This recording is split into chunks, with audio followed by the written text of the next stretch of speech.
how to get rid of negative equity on your Tesla. There's a fun write-up that was just posted, and let's go through it and talk about how you can actually do this. And it's simply, you can do this by using Turo. Shout out to Ethan for posting this. If you finance a new Tesla in 2021 or 2022, you are likely severely underwater on the purchase, or what's also known as negative equity. That basically means you owe way more than what the value of the vehicle could be. So let's say you owe $50K and the value of that Model Y that you bought in 2021 is worth $25,000, which a lot of them actually are. With a lot of new products coming out, I'm sure some of you are eager to upgrade to a new Model 3, Model Y, or even Cybertruck. Here's how you can research the rental market in your area, list your older vehicle or your older Tesla on Turo, generate enough revenue to pay for the bank note and insurance for the old Tesla, use any profit to pay for some of your new Tesla note, and subscribe to my page to maximize profitability. And you got a screenshot here. Ethan rents out a 2022 Model 3 long range,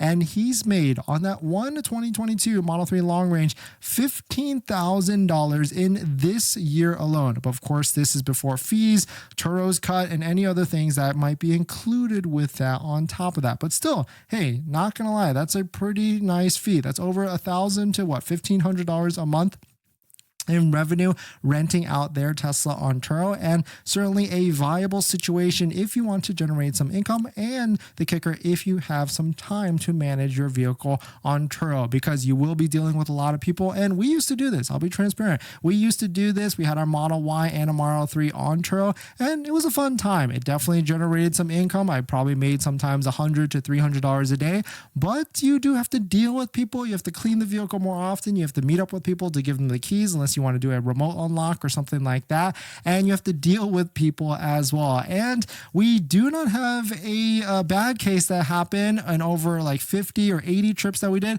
until the last one. And we even made a video on that where I basically had to go repo my Tesla and go pick it up in Compton to get it back. What happened was the vehicle was pretty much fine, but the driver, the renter that rented it, went MIA, stopped responding to texts overnight, and didn't, of course, show up to the drop off to drop it back off to me. And of course, with the Tesla, it's really cool. You can track the vehicle and you can see where it is. And of course, it was in Compton, and I went to go repo it myself. I took an Uber, picked it up, and drove that vehicle back. It was a fun experience for sure. And there's a whole video on that if you want to see the play-by-play on everything. Because I called Turo and I said, hey, what am I supposed to do here?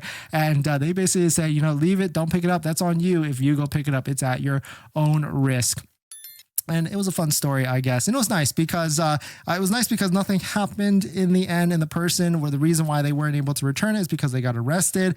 So that was a little bit unfortunate for them. But they did meet up the next day and gave me cash for the outstanding bill, essentially. And because the car had to be cleaned even more and everything. And at the end, I was able to make like $600 to $700 off of that one incident because of all the different fees that were tacked on for the driver not returning the vehicle and cleaning it and everything like that. But still, it's a fun experience. But definitely, out of the 50 or 80 trips that we've done, only one trip was a bad one, and everything else was completely fine. Unless my threshold level of bad is not that bad, because of course on my first 4 trips with our Model 3, when we first started, every single rim got curbed. But I don't really feel that's that bad, because that's like $100 to $150 fix. And of course I billed them, the renters, and they paid it and everything. But still an interesting, viable situation, viable solution if you're looking to make some money off of your old Tesla that you're flipped in, and you don't care about the damages that might happen by renting your vehicle on Turo. But let me know what your thoughts on it. Let us know what you're thinking.